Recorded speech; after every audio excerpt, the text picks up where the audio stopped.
is Kitten Features, and you're listening to ShowX Live with Ken in his student accommodation all the way in Scotland, and Wade in his white windowless van? Uh-oh, I better get out of here. Enjoy the show!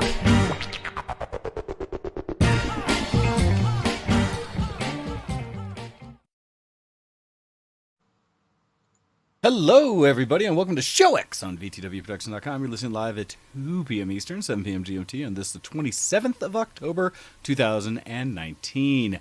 Welcome to the show, everybody, and welcome to you, Ken. How are you doing today?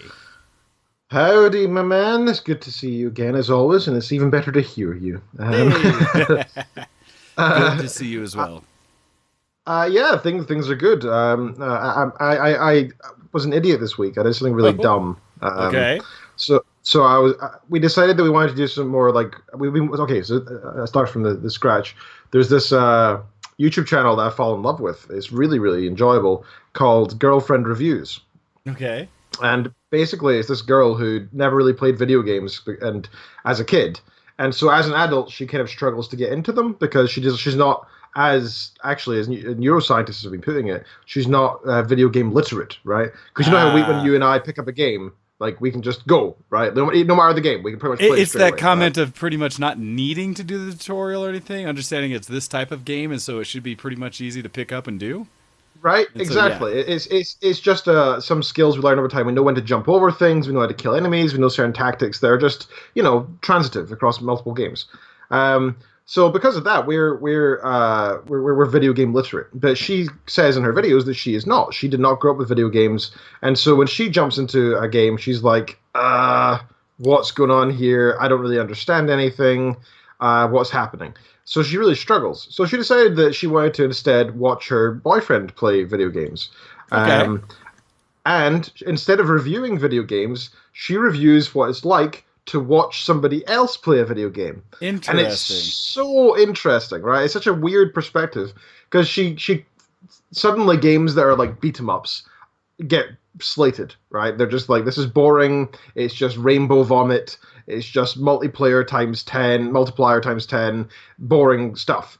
But when it's something that's like a really good story or it's like a visual movie, she's like, I love this.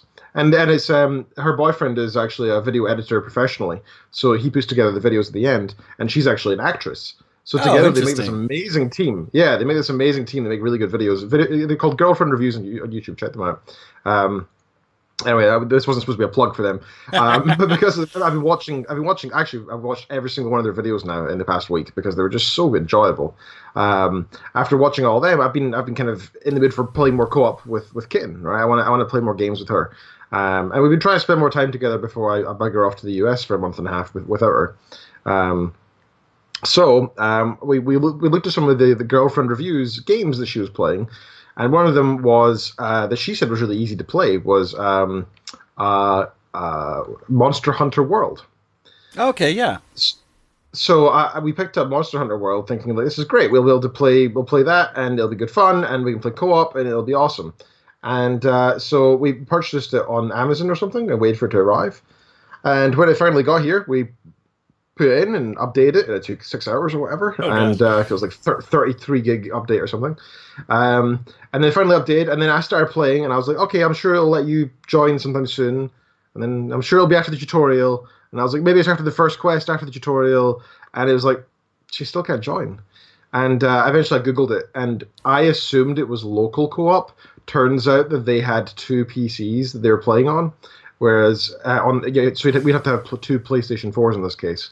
So yeah, we ended up getting a co-op game that was not co-op. Is it by any means cross-platform?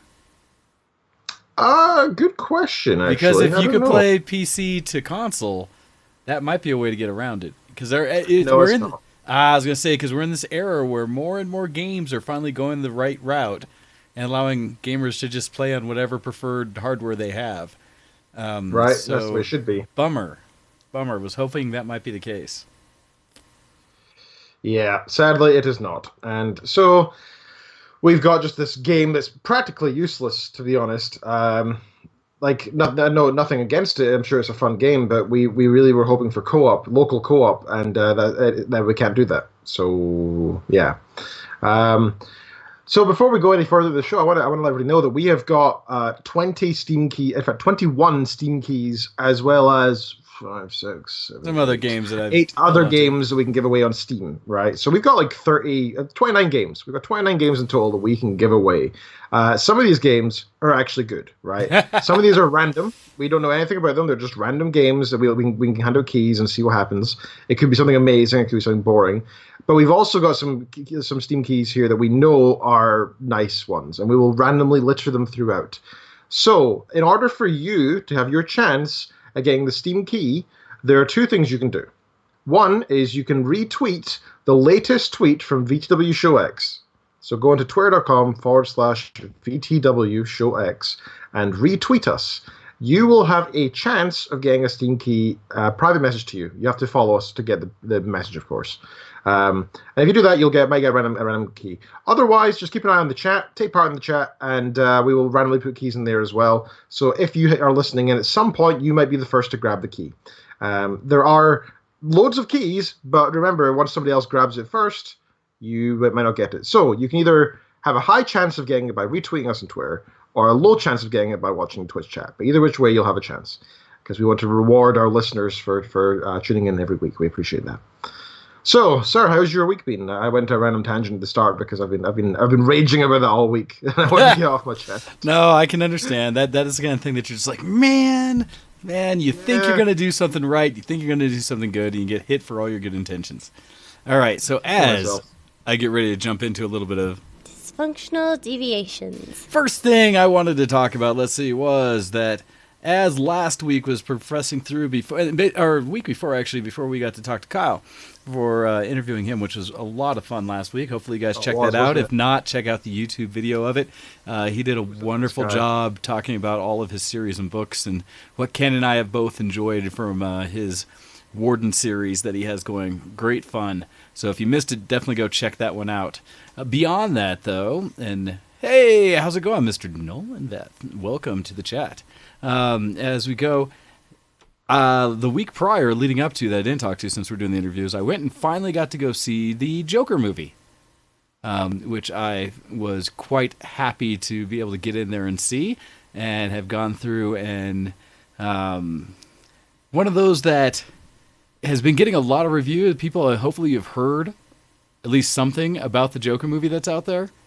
And so, it's funny you mentioned that, actually, because we were talking about how when it was coming out, the news sites were all saying, "Oh, it's gonna be another incident. It's encouraging stuff after the shooting in Colorado last time with the Batman movie.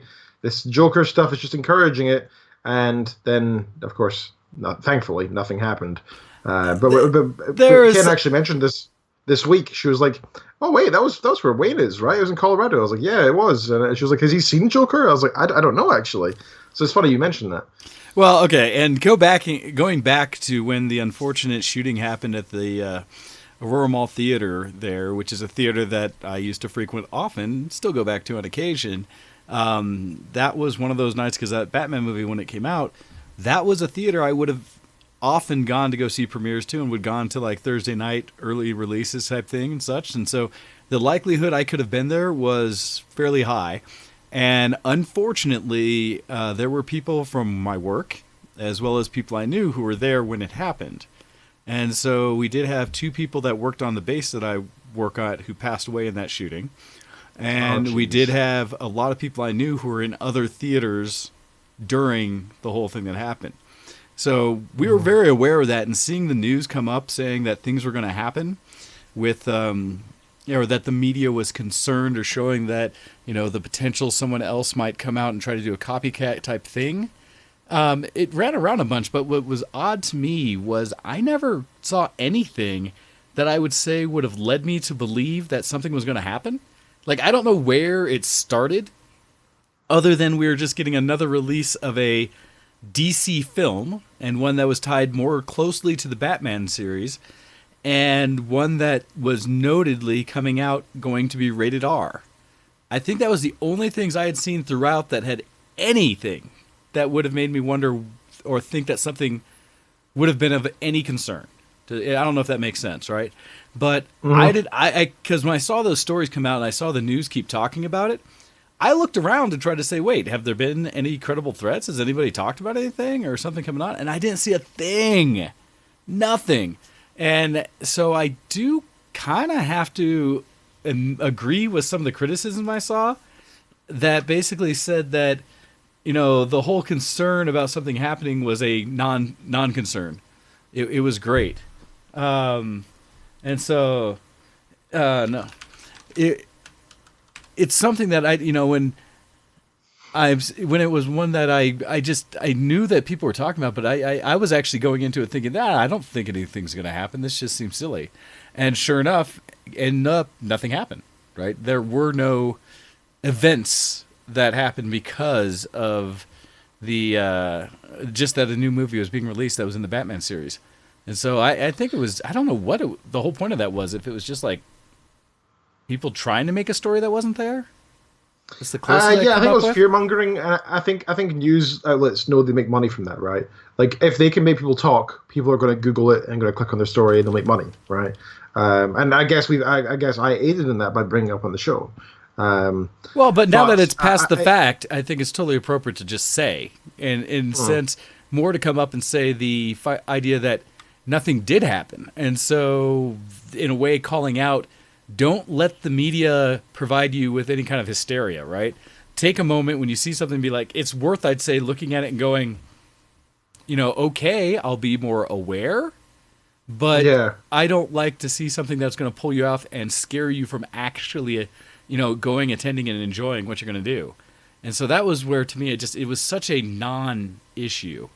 And I wonder how much it was feeding into just an idea they were trying to make something.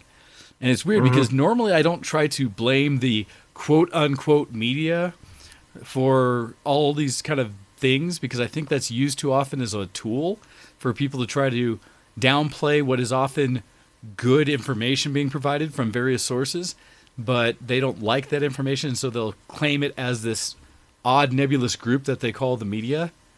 And so I always say take things with a grain of salt, and if you can, look out at multiple avenues and multiple entities to try to find out a little more truth of what's out there. And so, that was just such a weird thing. Anyhow, but Joker itself, when I went and saw it, got the opportunity, and I enjoyed it. It actually came out as a movie that I walked away from going like, dang, that was a movie. And it's one that, cool. Oh man, what do I say? It's not happy. And I think anybody who's heard anything is aware of that. I've seen a lot of memes and stuff. I was gonna say, I think memes is all people really know. All I know is that Joker dances on some stairs, and that's pretty much. I know those stairs have since been flooded with people trying to. It is now Joker photos. Is now a destination for people who are fans. But it's funny because you see a lot of the memes, and I will give credit. The majority of the memes really do not spoil or do anything justice or against the movie, in my opinion. It kind of, because I had others, actually the friend I went with to see it, my friend Zoe, was afraid that she had been too aware of what was going on based on what was going through on social media and such, where for me, I guess I either missed any spoilers or all I saw were memes. And so I had basic ideas going in that the movie wasn't going to be happy, that it was going to be a movie about someone suffering from, I guess you would say, the pressures of society and how it negatively impacts them and to a breaking point, essentially. And that it had some things to speak to, a lot of people saying were a good, compared to a lot of things out there, kind of display of people dealing with various conditions and issues. And in this case, him having, I would honestly say the way I'd analyze it best is post-traumatic, disorder, basically, trauma. And so it's an interesting kind of display of the process of life, just beating this person down until they go essentially nuts. And I've also seen memes where they're like, oh yeah, there's that, but how this is such a great show of that happening, where other people pointing back to, and I forget when the movie came out, but saying the original one of that being the movie Falling Down. which I don't know it. I forget the name of the like character or such, but essentially a gentleman who is suffering through, again, the daily stress of life, and it gets to a point where he just breaks down and goes on a killing spree. Oh, I know this. This is the office worker guy, right? Yes. And it's kind of an older film. Yep. And he just goes on a murder spree and he's just killing loads of people, loads of different weaponry. Yeah. Yeah. And so a lot of people were pushing back saying, actually, if you want to go back to the one that really kicked in and kind of showed that it was falling down. But anyhow, direction on it's really great. And it's weird because it is, in Joker, it's not a happy display of what's happening. But as it takes you through the story of it, it got me because I could buy it, right? It was one of those stories that I got to be honest with what they were showing him dealing with in a not happy place. They set the condition where it does take place in Gotham City, and Gotham is going through some very hard times. There's trash in the streets. There's strikes going on. People are in, as a whole, really like the division between the upper and lower class is so massive that people are really either doing well and rich and kind of ignoring the challenges of what's going on in the city, or are living in the muck of it. And that sounds really a lot like Vegas to me. And it just shows this whole climate where people are suffering and such. And so I thought it did such a great job of walking through one person's interaction with the world and all around him. And it really gave some motivation, which could create a character like the Joker. I also saw some criticism saying that the film was romanticizing mental illness, so it's showing that it's a cool thing and that we should encourage. And I think this is more like a sort of right-wing media thing, right? They're trying to say like, oh, it's all about the special snowflakes, encouraging people to be special snowflakes. We're all so special and all that sort of thing, right? Oh God. If this is how you encourage that, I don't know what it is people are taking as positive motivation. Because nothing about this movie made me think that mental illness is cool in any way. At best, what I saw was like, oh man, this sucks, and everything about it. And what it got me was a sense of more, because I don't believe I suffer from anything as, well, most anything that most people try to qualify, but especially to the level. We're all on spectrums, right? So yeah, no visible, what would you call? I know when you have a genotype that expresses itself, you'd call it a phenotype. What would it be called when you have a mental illness that doesn't express itself whatsoever compared to one that does? I'm not sure if there's a name for that. I don't know. And it's not something I follow much of, because while I am aware of a lot of people in my social circles who have various levels of things they deal with every day, some people with some real mental illness and challenges going on, other people with severe issues that run a range, everything from levels of depression to whatever, to the stress of life and things. But in those means, I'm aware of, but I don't believe I'm suffering specifically from most of those things. And so for me, watching it like that, I just saw it as maybe that is what some of the people I've run into are really more or less experiencing. And so for me, it was more an opportunity to say how much of a challenge that has to be for a lot of people. Mm-hmm. And that's more what I got out of it. And even then, I can't say that I can fully appreciate it, other than just saying like that was rough. And man, so you think it's less of a romanticizing mental health and more like showing that we can empathize with these people to a degree, maybe, because that's the thing. If anyone is claiming that it's romanticizing or somehow trying to make it seem like it would be the cool thing to deal with, I would argue against that. I would challenge that, because this movie did not come off in any way happy, sexy. Like, I would not want to be the Joker in this. Oh, God, no. At most, what I would say that it gives you is more along the lines of, in that empathy thing, for people who, quote-unquote, are kind of like, say the comments of, they understand Thanos's motivation when it comes to the Infinity War series. Man. Right? Well, you get those points where you can actually look back and say, I understand why he believes the way he does. Right? In this way, I believe it sets the stage for understanding why the Joker responds in the way he does. And why a character like that could come to be. And so for me, I would say that's the closest I would give it as a, not a romanticizing, but an empathy or an acknowledgement of the situation, that it really provides a solid basis where we've had so much lore in the Batman world in the past about who's the Joker. It's always been one of those really, questionable, enigmatic type things that they didn't really delve into. I think there's a couple comics that did come out and do it some, but I like what this one did, setting a stage for where you could really see a regular person coming into things like that. And I just thought it was so well done. Your phrasing was quite apt there. I saw a couple of jokes online that where people were saying that people say the film's about who is the Joker, but it's really about why is the Joker. Like the sort of philosophy behind the Joker and what made him, what forged him. Not who is the person, but how did he come to exist and what exactly is his motive, etc. So yeah, no, and it's one that as long as you can deal with what is a level of like some dense and kind of harsh content, in the sense, because again, you're gonna see some scenes that are just like damn, it like just keeps having where I'm just like, wow, that's rough, wow, right. As long as you can handle that and know that you're not going to be laughing throughout the movie, you're more just going to be watching something as it spirals. And it does have a little bit of, not redemption, but satisfaction in a couple scenes of some comeuppance that do occur through it. There's no real, I would ever say, spike in like, oh, this is good again.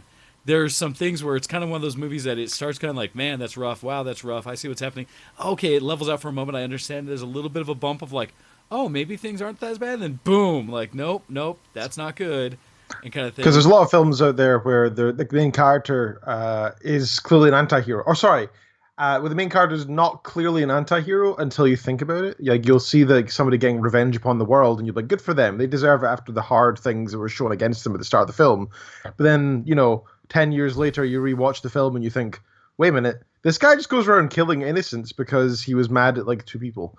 You see that in quite a lot of films out there, right? And you feel like it's justice in some way, which I think is kind of the point. You realize that the main character thinks it's justice, and we always have I think it's a psychological facet that is abused by both authors and screenwriters, that we empathize with the main character, regardless of whether they're good or bad or nice or evil or whatever, right?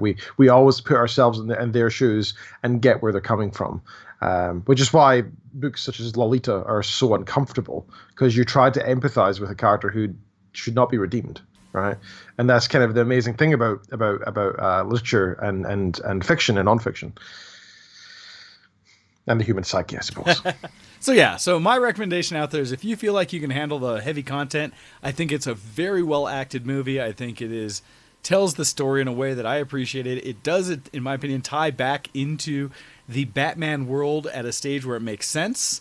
A lot of people are saying it's completely standalone. It isn't, in that sense. It's not tied to the current DC universe that's out there cinematically, and yet it is absolutely a Batman story. And so I really appreciated kind of where it came from and how it finished out, and we'll be curious to see if they do anything else off of this. I mean, I think it was meant to be a standalone, and it's okay if it is. I don't think it needs or has to be tied into anything else. Well, it made a lot of money, right? And that's the concern, right? It from a financial perspective, you would think you'd want to bring that back in some way as a studio. So do I believe they're going to do an honest thing and just keep it alone and leave it? No, but my concern is if they don't, we're going to get more and more fracturing of the DC universe than we have today, where we barely hear stories today that they might take a couple of the television characters and do something with them in the movies at some point, maybe. And it just frustrates me. Can we also just give a big shout out to DC for actually successfully putting out a good superhero film, like one that didn't just make us cringe and say, why couldn't Marvel do it? I think I've had 3 on my list that I've appreciated, and I've had people argue against me saying they didn't appreciate them as much. But my 3 DC Universe movies I think are solid on their own, in their own rights, are Wonder Woman, Shazam, and now Joker. That I think are solid in their own rights. Wonder Woman was all right. It was enjoyable, but it wasn't, well, again, I've always said that when you look at the latest Marvel films, they're on their own scale because they're all at least a 9 out of 10 on the normal scale. So you have this separate, almost logarithmic scale of a new 1 to 10, right? I disagree. I think the benefit Marvel movies have is that the Marvel movies are better because they tie into other Marvel movies. Because I think when you look at the Marvel movies truly standalone, a lot of them are 6 and 7s, if by themselves in that single movie. That there are some 9 and 10s in there, but I think a lot of them are lower. I think the third Iron Man is like a 5 or a 6 by itself. That's funny because that's probably my favorite Iron Man film. Oh god, that one disappointed me so much because the suits were all throwaway. And then there are things about like, and that's certain movies peak a little bit, but a lot of them are just like, it's okay. That one's actually pretty good. That one's, I mean, it's fine because it's in the universe of the Marvel movies and they all tie together.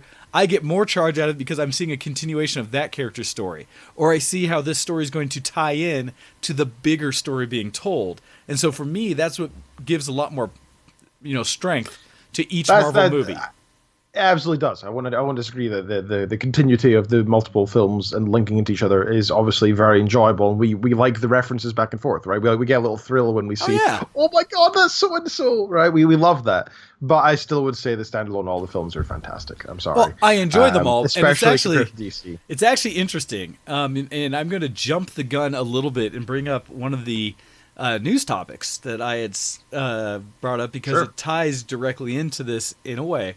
In that, hearing about the quality of these movies and such, I just learned about essentially some Hollywood like kickback or such to the Marvel films and Marvel universe, and essentially the whole comic thing that's happening now. And so LinkedIn is an article from The Vulture, and it's something I've heard in a few different places, but this one very specifically says, Francis Ford Coppola joins the anti-Marvel film club. So I don't know, Ken, if you've heard any of this yet, but the article starts out saying, earlier this month, our honorary nono, Martin Scorsese, decided to wage a war of words against the Marvel Cinematic Universe.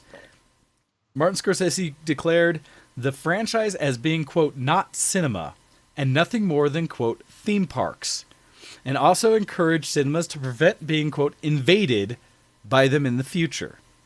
Now his buddy Francis Ford Coppola is busting out some even saltier anti-Marvel rhetoric.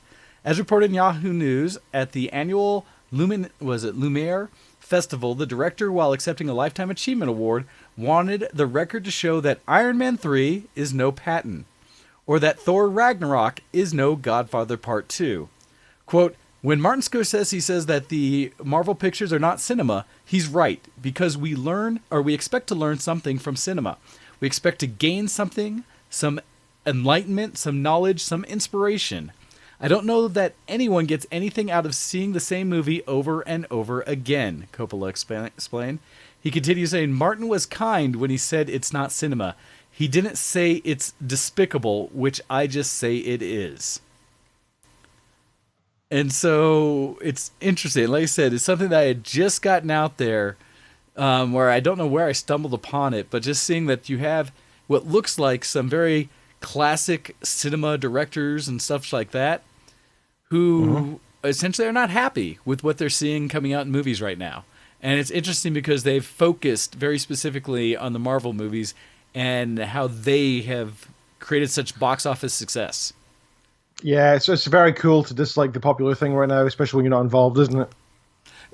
I think that's an interesting way to kind of sum that, because I understand, I will say what they're saying. I understand their criticism in the sense that I would argue that the Marvel movies are they're not really trying, I would say, to draw out significant emotions and provide deep thought to us as we go to watch them, so much as I think they're there to entertain. To bring you into something where you smile, you generally are on a fun ride, but I don't understand how that's not cinema. Cinema is not supposed to be some deep philosophical, entombing thing. It's supposed to be a roller coaster of all possible human experiences that you can see through the eyes of another, right?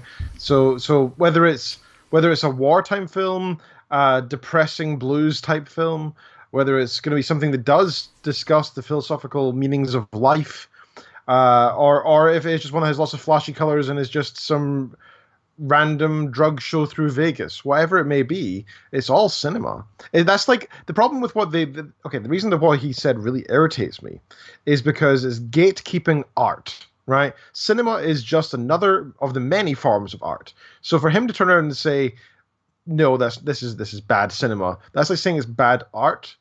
What, because it's successful? Because it's popular? Because it's not what you would classify as art?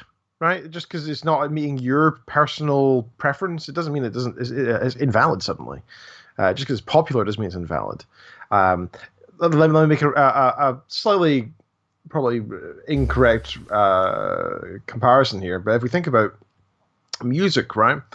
I think out there, if you look at, for example, horror films, bad horror films in your Halloween, or bad Christmas films in your Christmas, you can compare those to the majority of pop songs, right? Because they're cash grabs. They're short term, they're cash grabs, and they're not meant to exist longer than 2 months, right? That's the whole purpose of them. I think one of the key differences to seeing if something is impactful piece of art is how long it lasts in our memory and in our culture. And the Avengers films, when I think of films, what I'm excited to see, I think about that. When I think about some of those beautiful graphics I've ever seen, I think about that. When I think about epic film scores, in fact, when I'm studying, some of the film scores I listen to is from Avengers, right? I mean, it is an impactful thing, and me personally within my little ecosystem of culture. But you know what isn't? Most of these Christmas films and Halloween films that are pushed out just in order to make a quick buck at the cinema. Those are the ones that if you want to criticize film, I would criticize those because they're a dime a dozen and they're copycats and there's nothing unique or special about them. The Avengers films are polished, they're unique. You can take pretty much any facet of them and you would struggle to get a cohesive argument as to why it's bad. Maybe you could say it's average, and that's what I think you were arguing for before. You said it was 5 out of 10, some of them, right? And I think that's a hard battle to fight, to say it's average, because most people would agree that Avengers films are pretty much masterpieces. No, I disagree heavily, Ken. I would say there's nowhere close to masterpiece, but I would say that they do well in especially their genre. Masterpiece, I think, is actually a far reach. I would say that I think your reference to what you talked about was very poignant when you talked about it in comparison to music, because I do think that's totally applicable for what these directors are trying to say and what they're in their movie production is that I would say that the movies that they've made in the past would be considered classic cinema, much like I would say some of the classics in music, where how you said the kind of summer movies, the action movies, things like that, I would argue are very much the pop songs that you're hearing on the radio every day. Some better than others. Some it's the difference between, in your same analogy, where you see like the Halloween flicks and some of the just summer blockbusters are kind of like the one-hit wonders, where, yeah, that one was a good movie, that was a good song, and it was catchy and it was fun, but it's not really something you're going to go back to years from now thinking that changed a moment in my life. Whereas you might find certain songs that have so much depth and structure to them and things that they are meaningful in that way that they change your whole outlook on the world. And it's something that you come back to as an emotional anchor or things like that. Versus in some movies the same way. When I go back and watch something like Forrest Gump or watch something like Saving Private Ryan, to me they provide such a cinematic experience that has so much depth and stuff going on with it. It is far beyond just a single watching where I can say, hey, that was a good time, that was fun. No, I'll go back and watch again. It's when I see like Shawshank Redemption and something like that is so impactful, or The Green Mile, or other movies like that just have so much Reservoir Dogs depth and such to them. Well, and Reservoir Dogs has like a certain level of art and specificity to what Quentin did that is so unique that I can see the criticism of the Marvel movies in that they have a certain level of pattern and repeatability to them, that each of them have a certain look and feel that fit in kind of that box of closer to the pop stars like a boy band, but one that is maintaining a very popular trend, right? That they are kind of like the oh gosh, I'm thinking of all these K-pop bands that I see go out and stuff and things that are still highly popular and have maintained it for a surprising amount of time, and are from a world stage looked at very well as saying this is a current thing and it's really neat. But I doubt they'll ever go into the Hall of Fame when it comes to like music or such. And so in a similar way, I doubt that the Marvel movies will ever really be noted as being the best in some level of the overall genre of cinema, of movies. However, I think you can argue there are specific things. They do have things like great soundtracks. There are things they can do technologically with some of the effects and things like that some have done fairly well. I would still argue that there are other movies out there that really do it amazing when you get to some of the effects, things like that. But they've really provided some press forward in what's possible. So I see both sides, right? That's what I'm saying. Is I can see where Francis Coppola and Martin Scorsese come from as they're saying that they don't appreciate this thing because it's not their bag, right? They're classical musicians. They're not pop stars. And so it almost makes sense that no one's, that they may not find it entertaining for them. And so, in a way, I could see their discussion based on, because honestly, if I were to say cinema from an American perspective, I think of it in somehow a heavier term than when I would just say a movie. That I can almost see that cinema to me is very synonymous with classical, whereas just a movie is more familiar to me with like pop, what's current and what's fun. And so it's interesting. Like I said, it was a perspective I just didn't even know existed out there until I ran across some of these articles, and it was like, yeah, oh well. Well, I mean, like these guys, no, they have a right to speak, right? I mean, they're established in the field, and it's not as if it's just they're not just some randoms in the street who've been interviewed, like I suppose we are doing to each other. These guys are actually have a history of working in film. That means that in some level they have more credence because they are part. They've got experience with it, right? Who deserves more credit than those who worked in the field, right? So of course they deserve some more credit than possibly we do.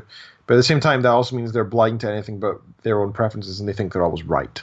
And when it comes to things like art, it's not a science. Like you can still be a famous artist and still be incredibly wrong about your views on art. Well, it's funny because it does get into really an opinion side here. And I'm actually very curious for those in the audience, what your thoughts, especially on this specific subject, because a lot of us are geeks and we tend to really enjoy the Marvel movies. I love the Marvel movies for the most part, and so it's what I'd be kind of curious. Do you think these guys are just out of touch and are ridiculous? Or do you think you see what they're saying and you understand? You're kind of like, yeah, they're not, going to change people's lives in many cases, but they are darn entertaining when it comes to the movies. What are your thoughts? It's funny because when you talked about that, Ken, one of the things that came to my mind when you were trying to say, that's, art and how diverse it is I think to the car culture, because I'll see memes from my friends and stuff on cars, and there's a pretty consistent backlash against certain styles of what people consider art or the way they like to celebrate their love of cars. Where I tend to be traditional in the sense that I do love muscle cars, but I also like import cars. And for me, it's a lot of like almost anything. I will say that if it's done with some passion and it has a clear thought behind it, I will usually appreciate it. The one that I, at the same time, flip my own rule on and that everyone can enjoy and do things well and it's appreciated, I cannot stand stanced cars. Holy cow, can I not stand them. I see the face, Ken, and I can imagine that you don't know what that term relates to. Oh, I see. Yeah, the images of the basically cars that they sacrifice the handling perspective of what a car can do in favor of the look of being slammed to the ground. And in doing so, they usually do it with air compressed kits or hydraulics, where they drop it. And it's not normally to drive this way, although some people do it, and it's ridiculous. And I will let you guys see what it looks like. It's ridiculous. That most people don't drive like that. They have it so that when they set their cars down, as they get to a spot, like they're hanging out at a car show, then they set their cars low like that. The problem is I have seen cars driving around with that kind of level of look to them, and it's silly to me. So there's a lot of memes where I've seen it in the car groups and stuff even, where they've said, and I don't know if you've ever seen these memes where they do the boxes that kind of show like and I support you and you and you and you, not you, you and you and you and you. Right. Yeah. And the one that I've seen very often is stance cars in the middle of that one, where they're like, "Nope, not you. You're ridiculous. Stop." That's and so in a way, that came to mind when you're talking about art, because yes, art is subjective, and yes, as long as people are expressing themselves, it's wonderful. I know in the same way there are things that are not my jam. And so I can see that. I mean, it's just like me, like not wanting to see certain movies like Saw or Human Centipede or things like that I think are just gratuitous in a way that I don't believe I would enjoy. Yeah, absolutely. But I think the difference is, okay, there's the last part of this, I promise. I think the difference is when you think about art, right? I think, again, back to the analogy of music. And this is, you guys know that I have some strange taste in music, right? I dislike Elvis. I dislike the Beatles. I dislike most 80s rock. I don't like Led Zeppelin. I don't like Meatloaf. I don't like Aerosmith. I don't like a lot of things, right? However, I absolutely see how important they all were to the music industry. I absolutely see why they revolutionized music as it is to what it is today. The Beatles. I don't like the Beatles, but I get why they were so big and important. I see what they did. I see how creative and impressive they were. I see that what the impact they had on culture was massive, right? And that's the key. I'm not turning around and saying, oh, they're just terrible, people just like them because they wear cool or something. I'm not trying to say that. That'd be a dumb point to sell. It'd just be factually wrong. Instead, I say I respect Elvis for what he did. I respect the changes he did to music. I respect what he brought to the musical scene.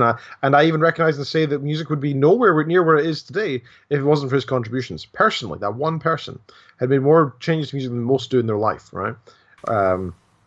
And I think that's kind of what I'm getting back to the Avengers thing, is that, I think for something to be defined as maybe if not a masterpiece, but something impactful in the industry and not just a one-hit wonder, has it changed the scene? Has it changed the culture around it? And I don't think anybody can disagree in that the Avengers films, much like Dark Knight at the time, has changed how films are made now, because it was so successful, because it was so well polished, because the actors and actresses were perfect, because the comedy throughout was great, the dialogue was great.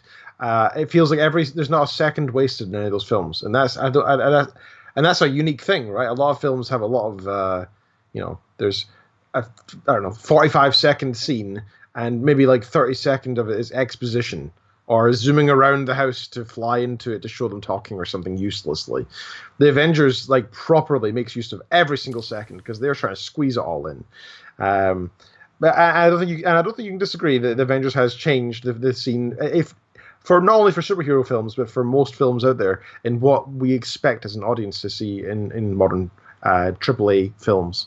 I would say that if nothing else, I would hope that everyone in the industry can respect that what Disney Marvel have accomplished by providing a cohesive, for the most part, series of films to go far beyond what most groups have ever done in the number of titles they've put out that all fit together and continue a long-standing storyline compared to what you see in any other movies, right? I think if nothing else, you can really respect that piece, that people have been able to, that they've been able to make 22 movies now, essentially, that all are touching in the same universe together with characters that are all, working amongst each other to progress one long overarching story while at the same time telling their own.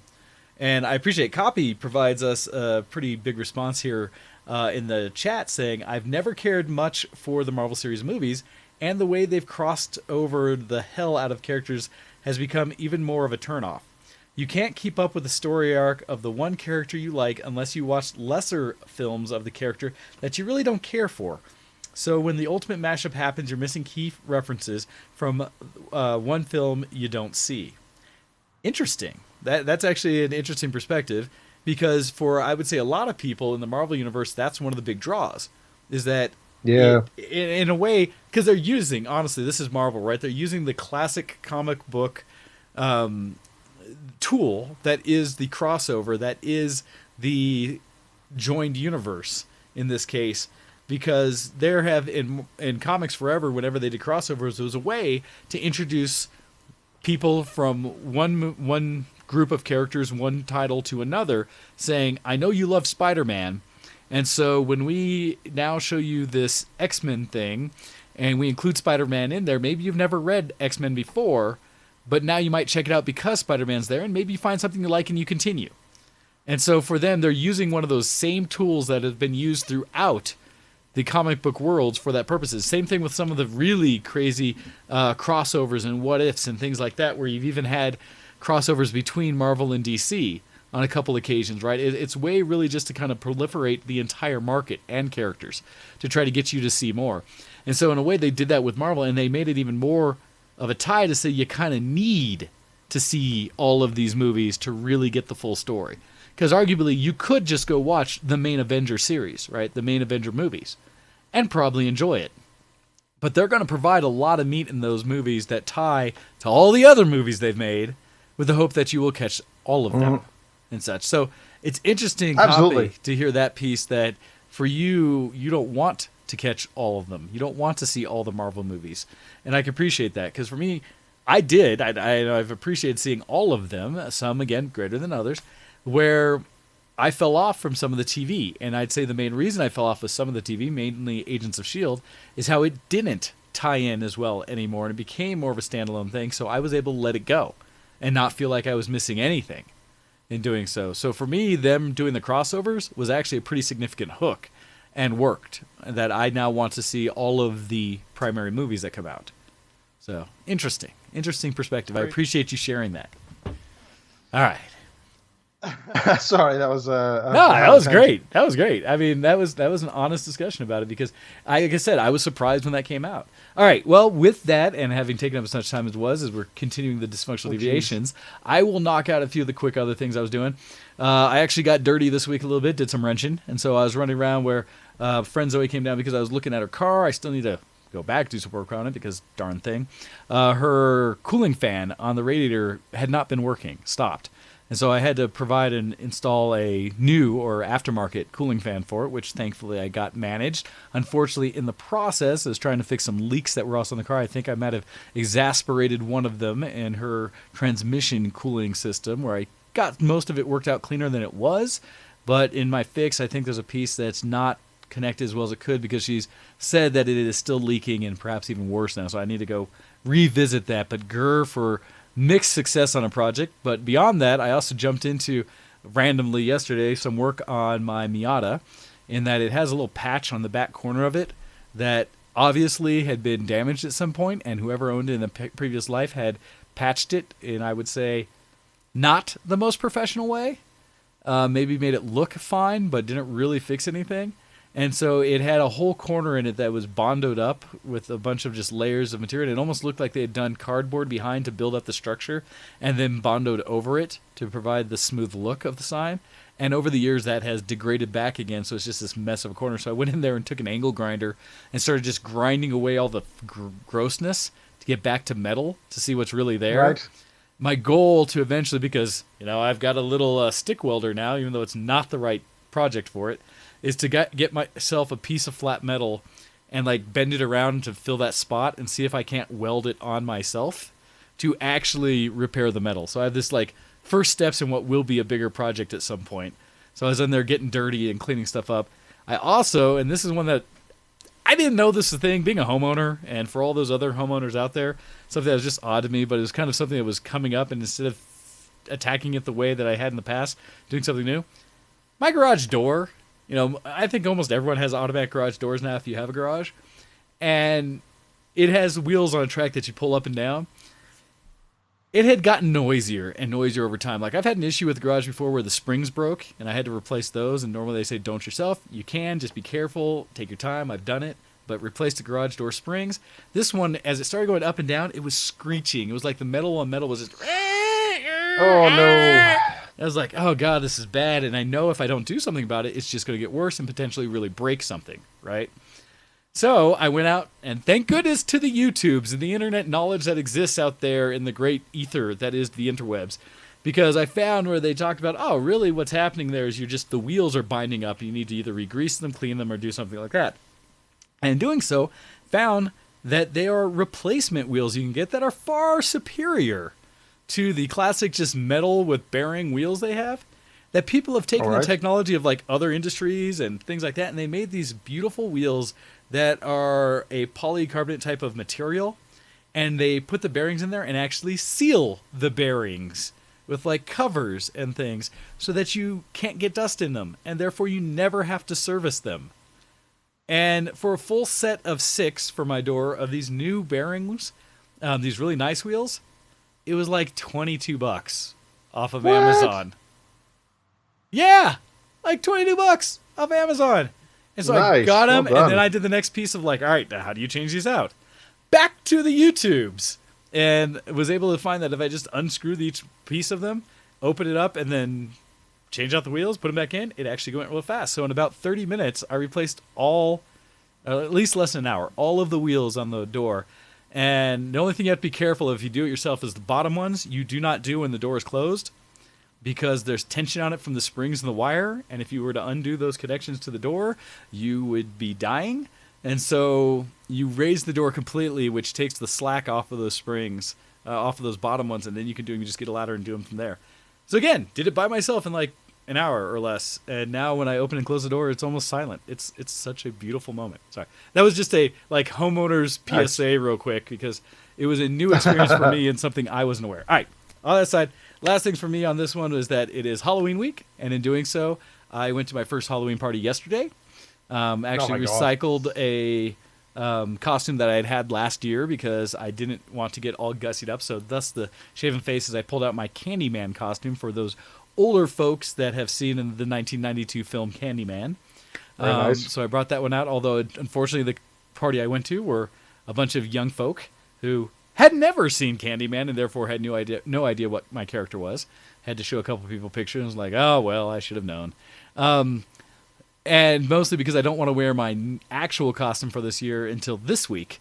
Because as we're coming in, I plan on wearing my Jack the Clown costume that I did for Dragon Con for Halloween Day, so I can give out candy. And so anyone who wants to follow that, I'll be hopefully getting it set up again where I can stream. I'll stream on ShowX my playing spooky games on Halloween while waiting for kids to come to the door, and then show the little front door cam as I make it an even creepier evening for them. So that they can earn their candy and such.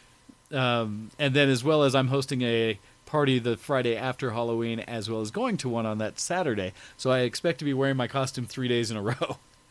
So we'll see how that goes. But yeah, so it's Halloween week. Excited for that. And in line with that, the other thing is I finally went and saw, because it's out and available, I think it's, Amazon or somewhere? But it's on streaming now. The It movie that came out, the newer Stephen King revision of It from 2017. I hadn't seen it, so I just watched it the other week. Yep. And now I'm prepped to see the second chapter now that it's out. And it's spooky season, so I'm turning it up to get ready for spooky season.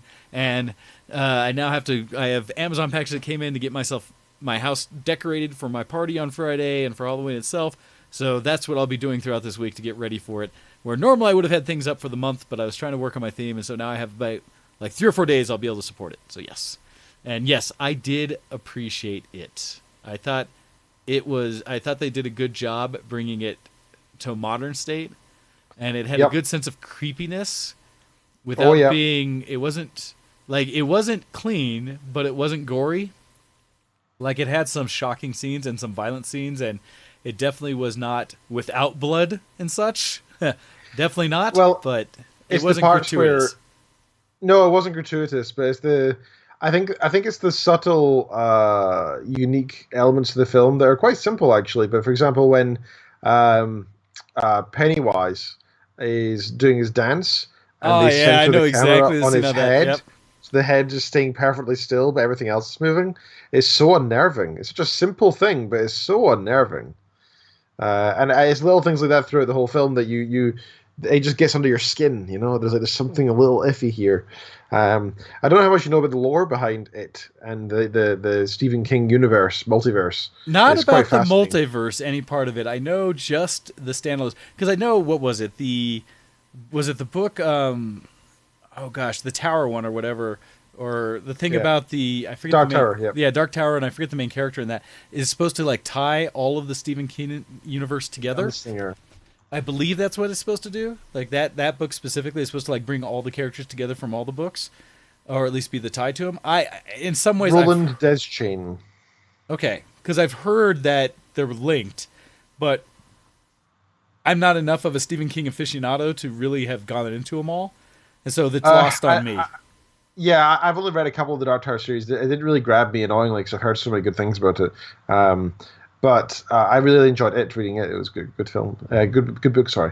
But I know that the creature It is actually like a primordial creature that's been around since at the beginning of the universe, sort of thing. Like it's a terrifying, huge force. It just happens to feed on fear of children. That's pretty much it. But it is it's like a god almost. It's not just some kind of scary clown. It's some kind of god. And I find that kind of fascinating.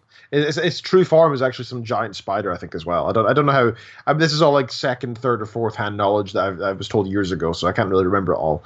But it's quite fascinating. It's one of those things that I want to get into and read more of because I just think it's cool. And how does that fit together with the Dark Tower series, where there's like portals and the world's dying and there's magic and there's like it's crazy and there's racism.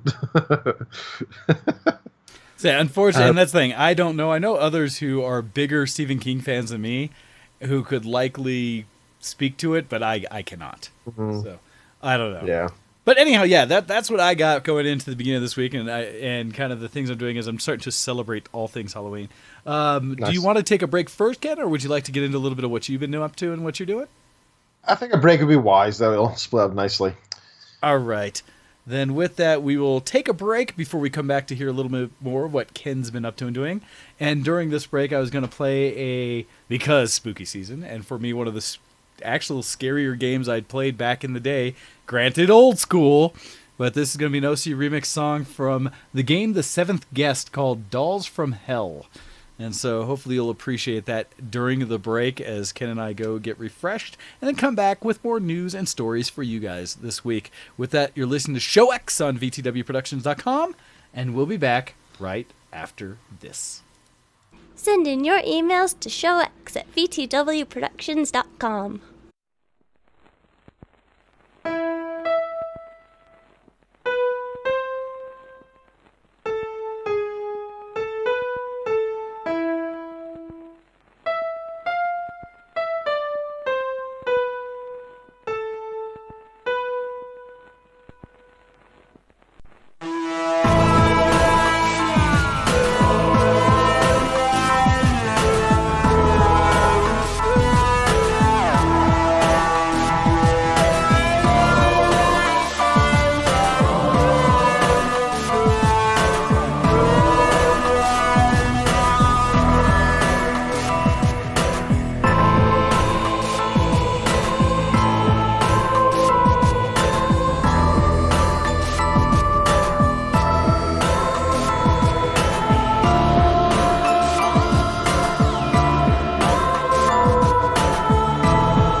listening to ShowX on VtWProductions.com. Hey, everybody, and welcome back to the show. So, as I've been taking up all the things, Ken, it's time for me to let you have a chance to say. Although I will say that it is turning into a, can't see it outside, unfortunately it's too bright, but a winter day here in Colorado. Is it really? Actually, is it getting snowy? I can open it up more. Yes, and so it's funny is because it is much colder out today than it has been for a while.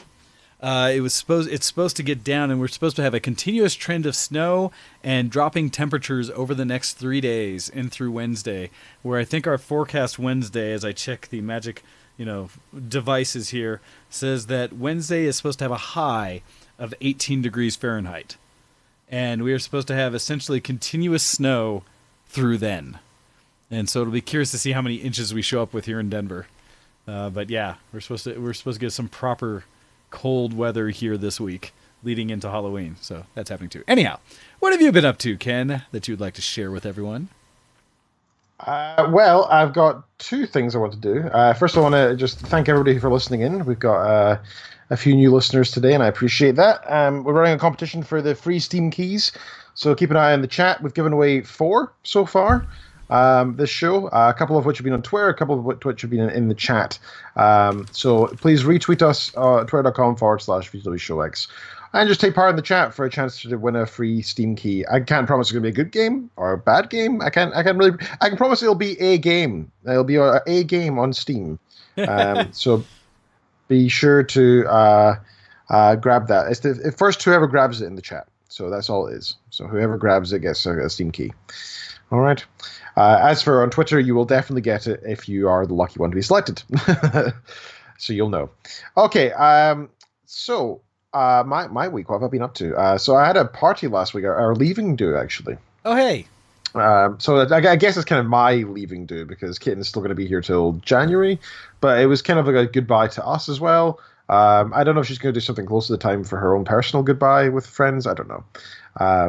It was also kind of like congratulations for my birthday, which was 2 weeks ago. And it was also a kind of congratulations for my PhD. So it was kind of a mix of things for the party, which is weird because it made it.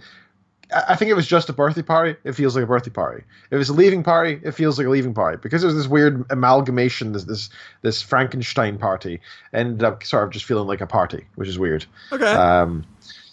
Especially since, as I've mentioned before, it's a leaving party because I'm leaving Scotland and I'm moving to Michigan. So I was planning on leaving before the end of October.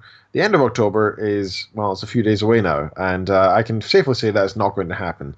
Not from lack of trying. It's because the visa process is difficult and out of my hands. So I have, just to give you guys an update, I've got an interview with the US Embassy in London in 2 weeks' time-ish.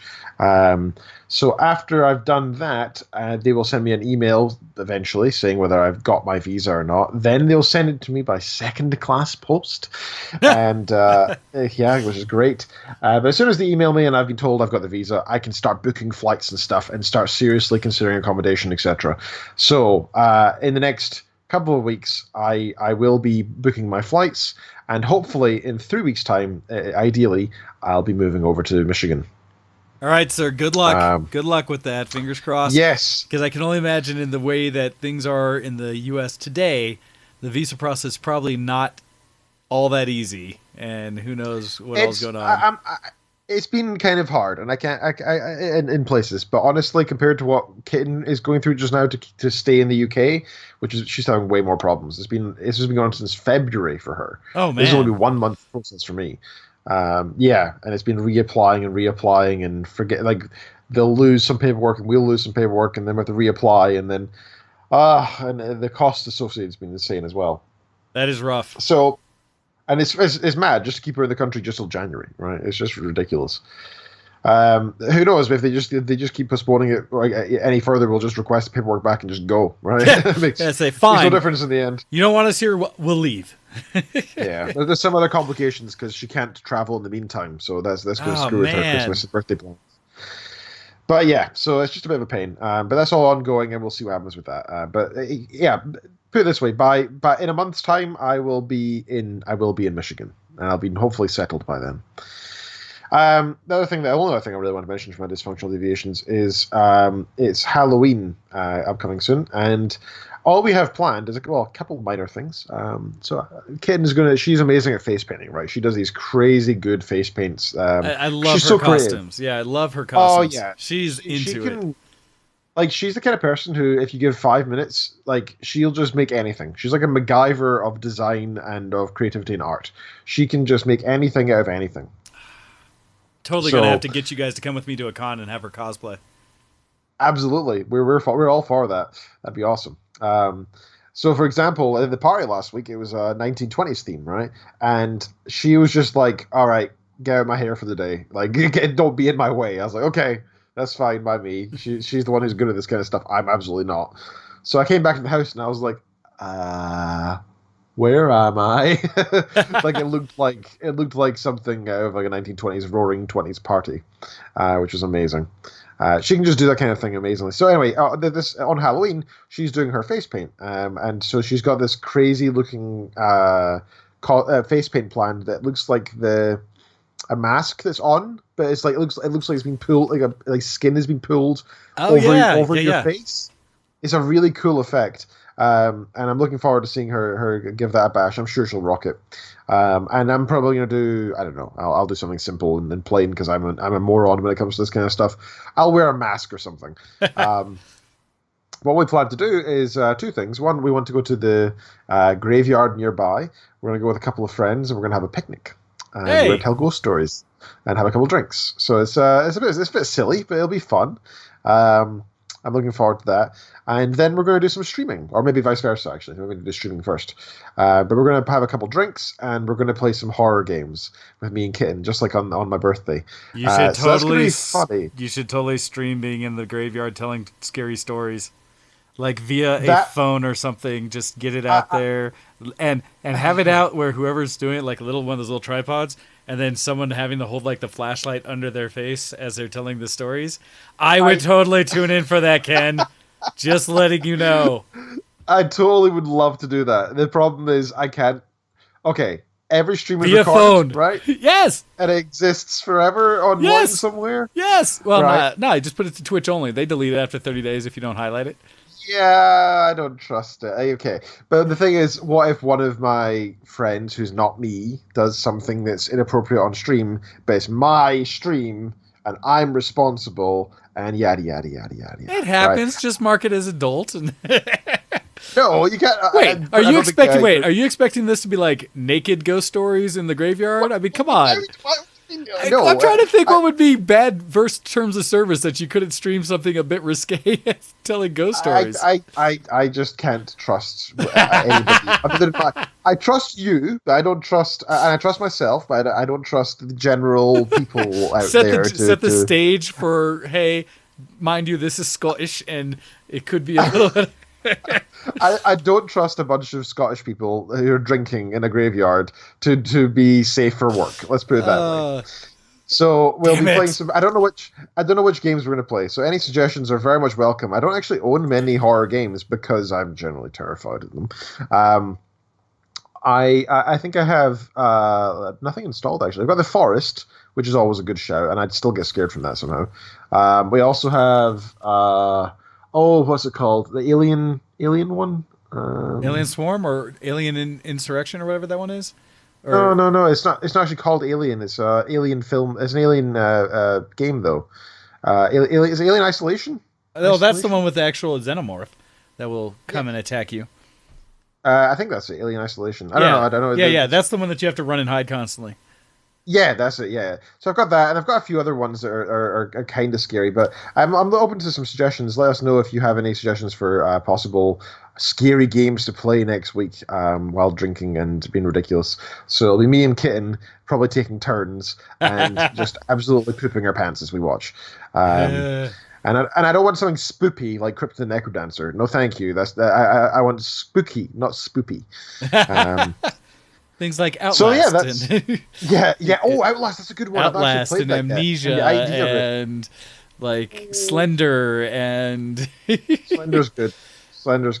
All those ones that I've actually completed that one. I've actually managed to complete that. Yeah. Slender wasn't too bad. I have not completed Slender. My problem is I get myself far more worked up in scary games than regular. Mm-hmm. I anticipate what's going to happen far more than what the game is actually doing, and so Yeah. it is difficult, and I hate it. Right? It is, but it's so funny.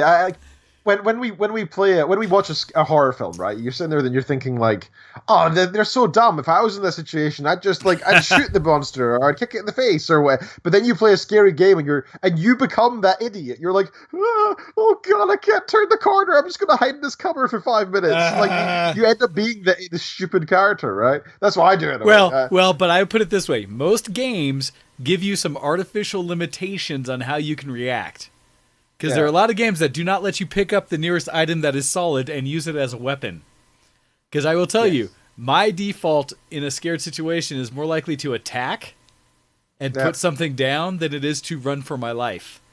Well, there's been a lot of instances in the US where you have the haunted houses, right? And people like punch the zombies and actors and stuff, and there's been like lawsuits from it, right? Well, they always say, in pretty much all the haunted houses, not to touch because they can't touch you, kind of thing.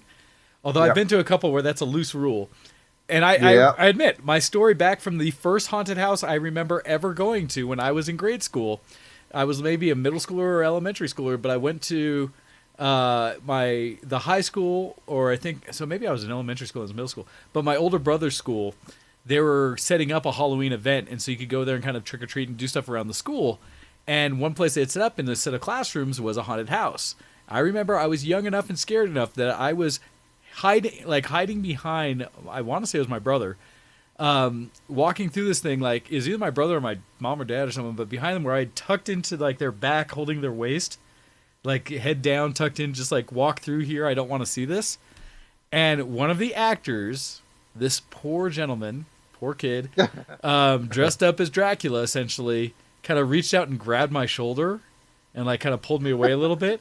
Because what I remember my reaction being is I looked up and saw this monster, and all I did was I reached out and just boom, right into their gut. And this so you were 11 at the time. I was younger. I don't recall how old I was, but I was either so late elementary, early middle school. No. But this kid doubled over, and like I heard like the kind of thing behind me, because I just laid off full fear, adrenalized, reaction. Fight or flight, yep. Punch right to his gut. He doubled over, and then I just turned back and buried my head again. Just as we went through the rest of the thing. That was my first experience in a haunted house. And I'll tell you, I'm better now because I appreciate what they are, and they'll still get me like, oh, heck no, nope. And I want to continue on, but I can curtail, I can keep in check my reaction of needing to protect myself and those around me, because I know it's for the fun. You need to, yeah. Mika Serrano in the chat says, I was shoved once by someone in a haunted house when I was working it one year. It was an older woman and she was very drunk. We all just laughed in the end.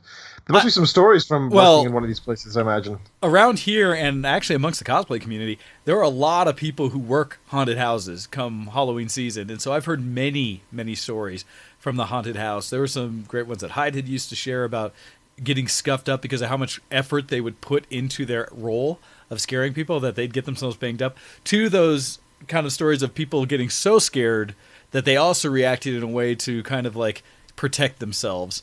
And yes, Mika, I do want to at some point set up my house as a haunted house. I've seen it done in some homes at times where they've made it where they'll open up the garage or something like that, clear it out, and actually build a thing where you come up to the house through this whole like maze of a thing to do the trick or treat, and in it there's a haunted house, like a mini one. Then, you get candy at the end and kind of move out. I've seen that done in places, and I've been very tempted. But the challenge is I have never had the time alone to set something like that up. It needs to be kind of a group effort. I'm so jealous of you guys in the US. Here, Halloween is such a like passive thing. Like, oh, we sell some pumpkins in the shops, and maybe like 1 out of 100 houses will do some decorating. But that's it. That's honestly all we do. But as I said in the chat, I've never done a haunted house before. I would love to do one in the US. Oh man. I mean, around Denver alone, there's probably a good 10 or 15 haunted houses that go up for the month. And I was supposed to go last week, but unfortunately the group I was going to go with fell apart because other life issues came up. So I may try to just randomly a night this week go to one, because there's a few around, although I won't go alone. So I need to find someone else because I need someone who I can feel the need to protect. So if they get scared, then I'm fine.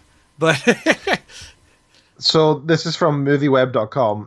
McCamey Manor has taken the Haunted House game to a whole new level. The Extreme Haunted House experience can take up to 10 hours to complete and will award the winner $20,000 if they make it to the finish line while following some simple rules.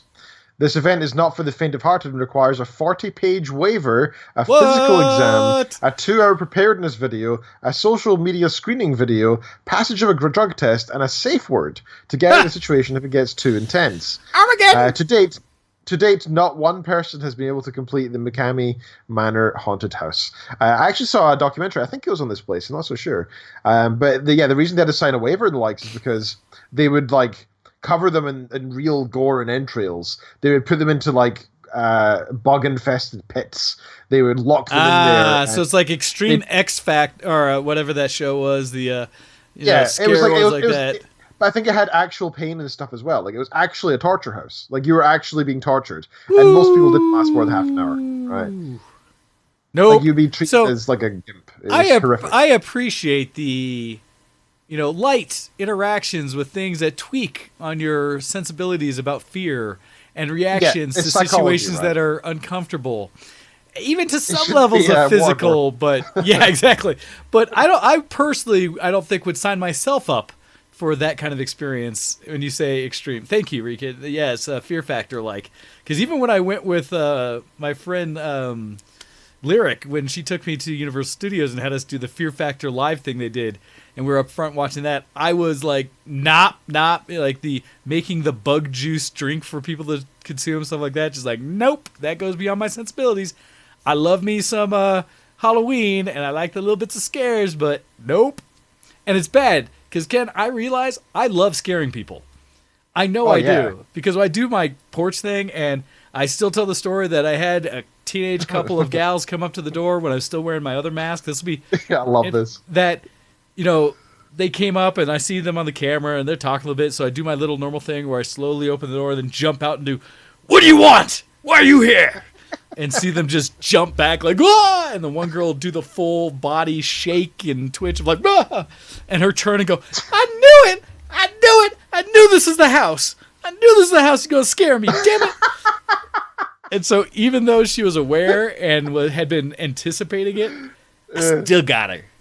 And I admit, nice. I love doing that. It's not right.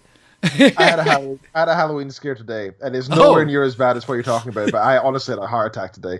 So I was visiting my grandparents, and it was a bit of a goodbye thing for my family, right? So we're in my hometown and stuff.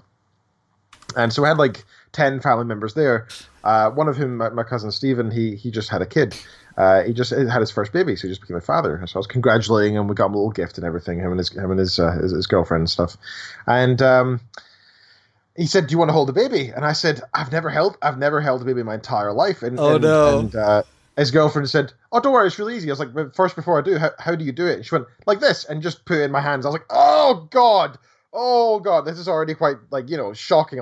Oh God, it's surprisingly heavy. By the way, kids are surprisingly heavy. I thought they were super light. Yeah, he's a little person, I suppose. No, I don't know. I don't know what I was expecting. And I was like, oh God. And he's like, "Yeah, you're doing great. You're great. Let me take it off you now." After a few minutes, and I was like, "Okay, here you go." And I was very carefully. And I was very gingerly handing over. And my cousin Stephen, he's a total prankster. He had her very safely in his hands, then went whoop and pretended to, and I honestly, my heart just fell out of my chest. I was like, "Oh my God!" I had to turn around and I was like, "Give me a chair, I can't do this." It was a simple trick, but man, honestly, my heart just fell through my chest. That's great. No, that's great to hear. I was so panicked. See, I love these kind of discussion stuff because I do enjoy the whole Halloween scene. And how this is kind of the follow-on here in the U.S. for all of the holidays that come in that are basically the rest of the year is nothing but holidays. And it's just such a nice twist on what a lot of people appreciate and what they enjoy. Like, I missed out on Zombie Crawl this year because I didn't want to put the costume on that day.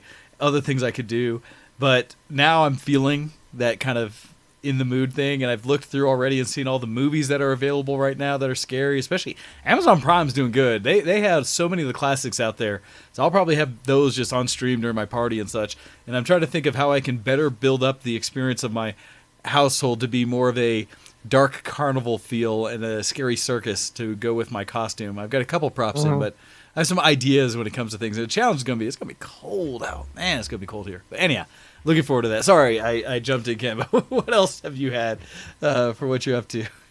So that's all my dysfunctional deviations. We can jump into Geek Cred. I've got a couple things there. Absolutely. So with that, we can go ahead and say... I'm a geek. Are you a geek? Geek Cred, level up! All right, Ken, what you got that is geeky this weeky? Sorry. So I actually... ages ago, I picked up Fallout 4 for PC. Yeah. Completely legally and in a legitimate sense. And I played it for a while, and I got kind of bored and never really finished it, and then uninstalled, and then it was gone forever. Last year, I think it went on sale, and I actually purchased it for Steam. So I got it with all the DLC. It's the Game of the Year version or whatever it is, whenever that came out. I had it on a deal. And so in the past week, I've actually started playing that again, and I've started a new character. So whenever I play Fallout, I've always played as the same thing every single time. I go for a charismatic person who is very good with pistols for some reason. That's just the go-to, right? That's it. I decided to do something different this time. So my charisma is like 1. This guy's a complete he can't talk. His English skills are almost non-existent. I've made him a sniper. Okay. So I'm kind of sneaky, but mostly a sniper. But the thing that I'm doing most interestingly isn't his stats so much. I've always been the goody two-shoes in every single moral game out there. Because I don't know why. I'm incapable of being the bad guy, right? For some reason, even when I try, I always really struggle to do anything other than the main options. So it's because I find being evil just dumb sometimes. Like, it seems like for the sake of being evil, it doesn't make sense. Okay. But I've been reading the Dresden Files. And in the Dresden Files, I just finished book 10 actually yesterday. So I'm nice. book 11 now. Nice. Yeah, there's a character in Dresden Files. Let me find the character name. He is basically a shooter. He doesn't have any fantasy sort of. Sorry, if I can he's hear. Basically just an assassin. He's he's what's the archives watcher. Yeah, eventually, yeah. I'll find it quickly. Give 1 second here. So it's Ivy's Watcher, and basically what he is he's a character who he does the job. He doesn't really care about anything else. He's not good. He's not evil. He's just very loyal to the job. And so I've decided that's the character I'm going to play as. So I want to play as somebody who doesn't give a crap about goodness or evil. They just try and get the job done. But generally speaking, they have a little bit of morality if there's nothing else around, right? So they're like, for example, when there's a couple of quests that are like, "Hey, do you want to do some genocide?" I'm like, "No, I'm not gonna do that. That seems dumb. I'm just trying to be a guy who wants money, basically." And it's been really fun between this like kind of smart sniper guy who stands back, doesn't take part in the action, tries to like very carefully think about combat, and for the first time, I'm playing on a higher difficulty as well instead of just normal. Yeah. It's because I started playing on normal difficulty and I realized I was just one-shot killing everything. I was like, this is no fun. So I decided to play, and I've now got to a point where I need to like, if I'm taking down somebody that's a bit of a higher level than me on a harder difficulty, I'll need to like leave a trail of traps. Then I'll position myself somewhere high up. Then I'll shoot them repeatedly in the head while trying to sneak. When they eventually find me, they'll have to walk through all the explosives to get to me. Yep. And if they're still not dead by that point, I then start like throwing my big guns at them. So I'll pull out like a minigun, I'll pull out a rocket launcher or whatever. And so that's what I've been doing. And it's been really fun. Fallout 4 is, I loved Fallout 3. I really adored it. New Vegas, it was a bit so-so for me. But Fallout 4 has been pretty fun. I don't like how much it pushes the power armor. It's like, hey, you want to use power armor, right? I'm like, no, I've never really enjoyed that. I want my character to be my character. I don't want to play as power armor. I want to play as my guy, right? So that's been a lot of fun. It's been interesting because I don't feel so bad being the evil character when I'm really doing it for a different type of reason. So if somebody says I'm hiring you to do this thing, and if it turns out to have some evil stuff in it, I'm like, whatever, I'm a mercenary. That's what I do. I don't care if there's some evil elements to it. That's the job. That's what I'm here for, right? And it's giving a new experience to the game for me. And I guess what I'm effectively doing is I'm adding some role playing to the role playing game, right? And it's kind of fun. No, well, and the character you're thinking of was Kincaid. Thank you, yes, Kincaid. It's not. That's weird. It's not on the archives wiki page. I was looking for it there. General Jared Kincaid on the wiki page. If you go to the characters, he's one of the reoccurring characters, and he's currently contracted to the archive. Yes. Yeah. So I'm basically playing him, and it's a lot of fun. From what I know of him so far. Other than that, I played a little bit of Monster Hunter World, as I said earlier at the start of the show. Basically, Monster Hunter World is is it a JRPG? It kind of feels like in some ways. It is a kind of Japanese inspired It has game, that feel. It does have that feel. It's an RPG. It's an ARPG because it's an action one, more so than it is a story bit driven one. It's very focused on the action in there and kind of the group play and things like that. So it's made by Capcom, and it's part of the Monster Hunter series, and it's for PS4, Xbox One, and for PC. And I think it might also be for Switch, actually. I don't know. No, it's not. It's not for Switch. So it came out last year, January last year for Xbox One and for PS4, and in August last year for Windows. And it's been getting really high ratings. It's a quite well esteemed game from what people have been saying online. And I didn't really play much of it. The only part that I really was interested in the game for, and this is so dumb, in Monster Hunter World, you can get a companion character, which is known as a Palico. And a Palico is basically just a slightly larger than normal-sized cat, which can speak English to some extent. It has a lot of it basically is just a cat pun language, and it's your companion will follow you into battle. It'll help you craft things. It is you customize it. You can give it new items and gear. It's like a part of the world, and you can customize it quite drastically to have different fur patterns and colors and all that sort of thing. I don't know if you can get a picture or two of Palicos. Right now, that'd be cool if you could do that. And I don't really like care for that myself. I think to me, customization in an RPG means nothing except for the stats. That's really interesting. But what a character looks like, I don't care. However, I went into Monster Hunter World with the idea of playing with my wife. My wife loves cats. Her name is Kitten Features. I was gonna say that is like the entire thing of it makes sense. That's her persona.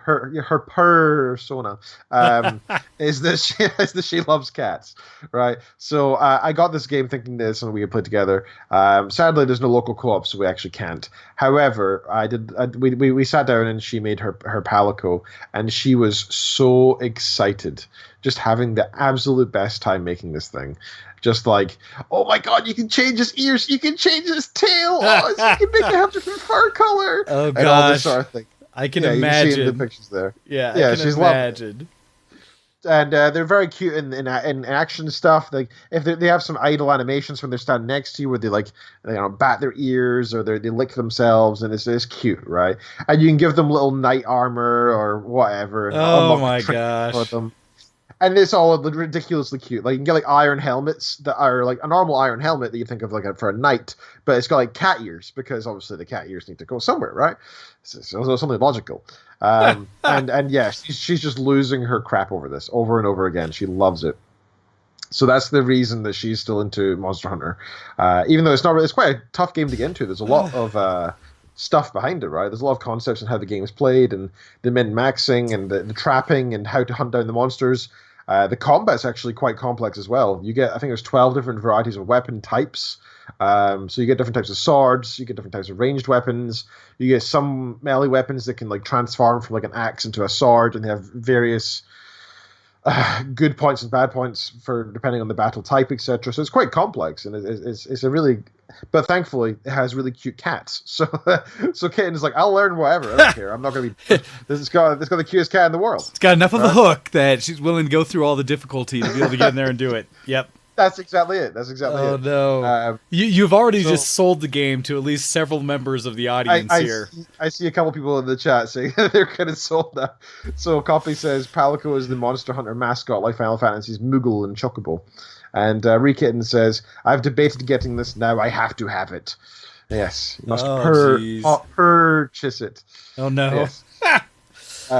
But they call it, like, yeah, it's really cute little things like the Palico will call all humans meowsters. They call them meowsters. So hey meowster, and it's just like a cute little thing. Oh gosh. Yeah. It's nice. It's a very pretty game, by the way. Like, I was just watching Kid run around in the world. I was like, damn, this is the actual lighting and the textures looks gorgeous. It's one of those games Pro. I almost picked up because my cousin and groups of them all played it quite a bit, in fact, because of the co-op aspect of it. A bunch of them gone, and they dropped probably a solid, I'd say maybe 2, almost 3 months into Monster Hunter World. Like, they played it pretty hardcore for a couple months before moving on to other games, but that's what they do. They crush games, and so they seem to enjoy it, from what I heard of it. So that's good to hear. Yeah, I don't know if there's any like microtransactions or anything like that. It kind of has that feel to it because of the multiplayer aspects. I'm not too sure. But as a single-player game, it looks like Ken is thoroughly enjoying it, and it is very pretty. And it's actually reduced on Steam right now. I think it's 60% off. So if you are interested, that's a good place to get it. Temptations, but... I was more for the audience. I'm not trying to tempt you, sir, but, you know. Oh, I know, but still, it's like... there's a list of games that I'd like you to play first. It's one of those that it goes like it goes like everything. If there's enough other people, then maybe kind of thing. That's the challenge. And so no, good to know. Yeah, no, I'll take that as just okay, good to know. I'm aware. Yeah, it's currently 50% off for the next 21 hours. Oh, so it's a limited time. Look at that. There's also there's Halloween sales coming up soon. I wouldn't worry. Now, there are a lot of different sales going on constantly, and so it's just, yes, that's one of those ones that's kind of on that side list. If I had a whole group to go with, I could see jumping into it. Yeah. Anyhow. Absolutely. All right. So that's my Geek Cred. Do you have anything you'd like to see for you? So, yeah, actually, so now that we kind of jumped into the Steam thing, I will tell you that right now I am running the Steam beta client. It's one of those things you can easily toggle on and off from your preferences menu in there.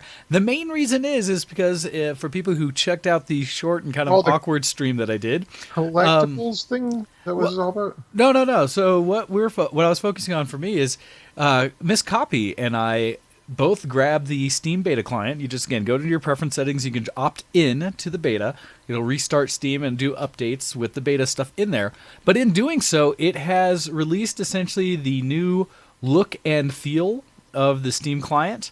It was something that we had talked about previously, about what we were possibly going to see with it, and I was kind of talking about whether I had liked it or not, because when you go to your library, it now has this whole open area of the games and stuff that you own, with much more pretty pictures and things like that, which I at first was like, oh, I don't know if that's going to be great, or if I'm going to hate it, or what, but at the same time I realized that I only ever pay attention to the left menu anyways and kind of look at my Steam list. Yeah. And so it really doesn't hurt me that they're using the majority of the rest of this to do something useful with and pretty.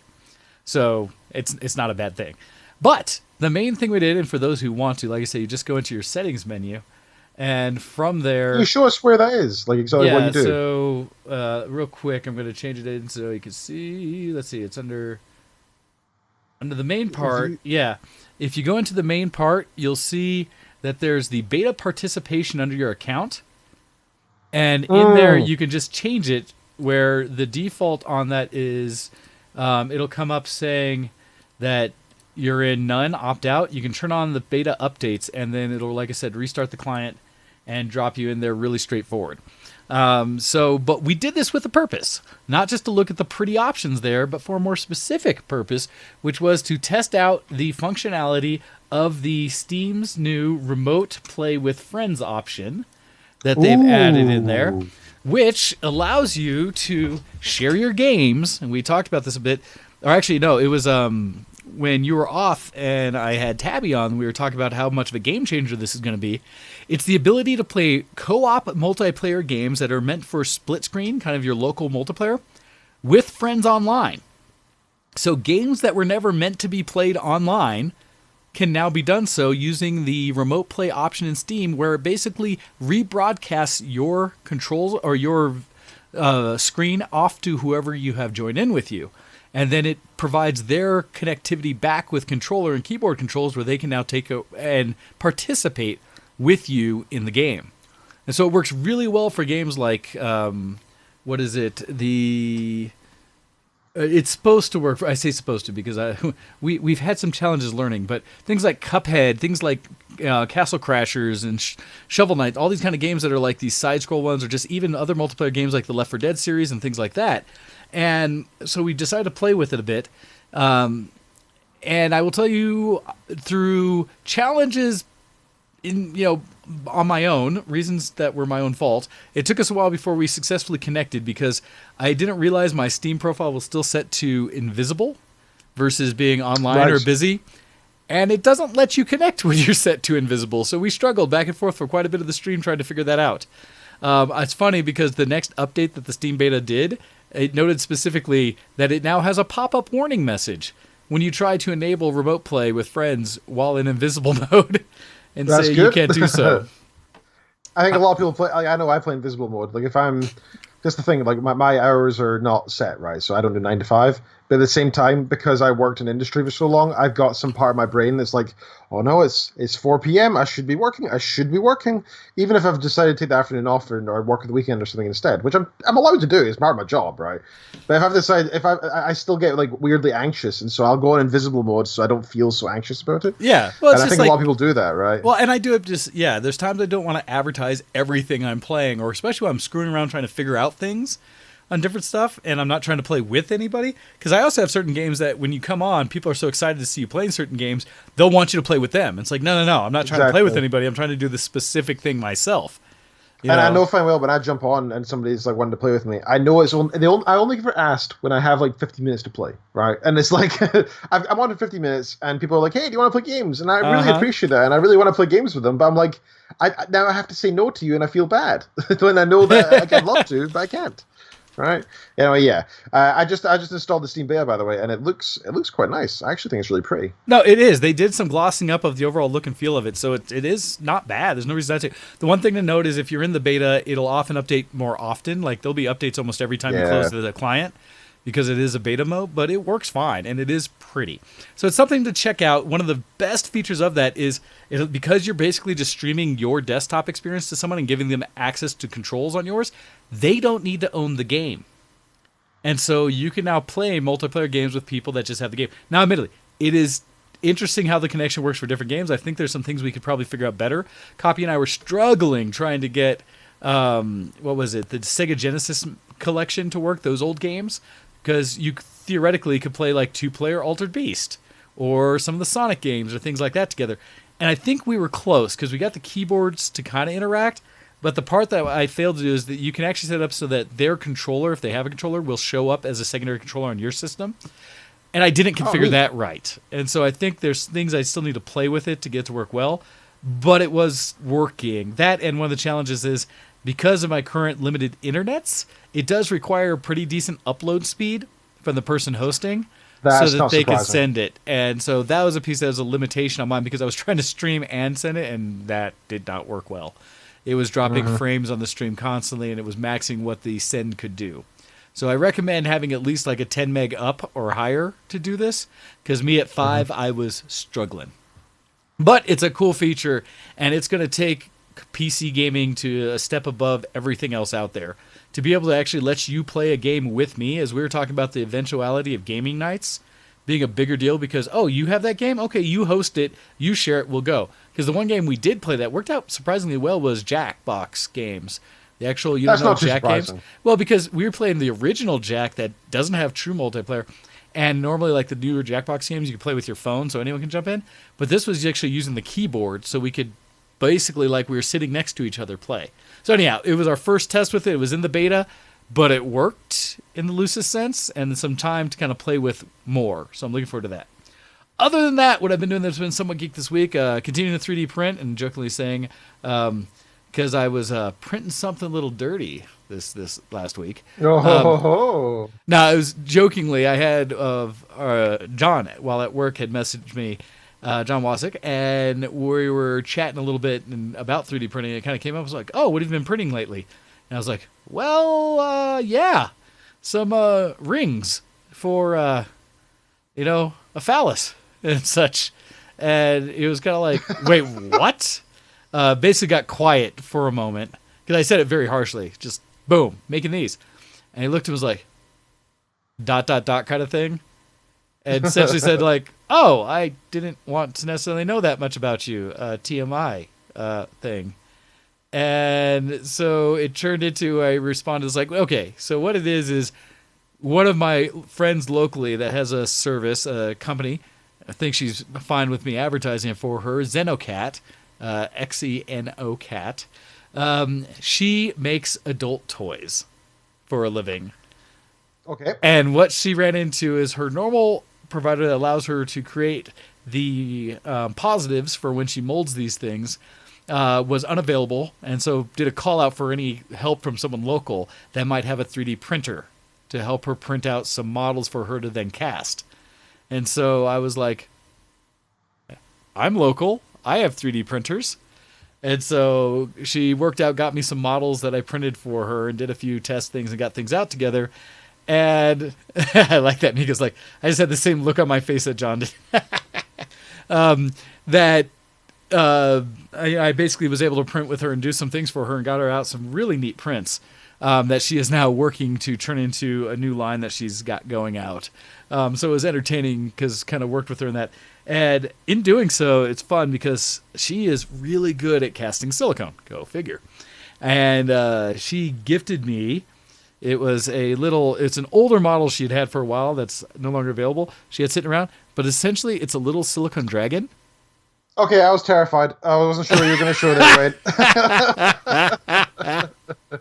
I know it's coming up for Halloween, but you don't scare me so much, man. So she got me this cute little silicone dragon that she's cast, and I also printed her one of the things she actually made, totally on the up and up kind of thing, or for people, or for anybody, is these dragon heads that are really neatly sculpted that she designed herself, that she printed out in a silicone that's very soft, squishy. So that's like a hand thing that you can actually kind of squish. And so I printed her both a little one that she had and this big one that was like 4 inches long that she has.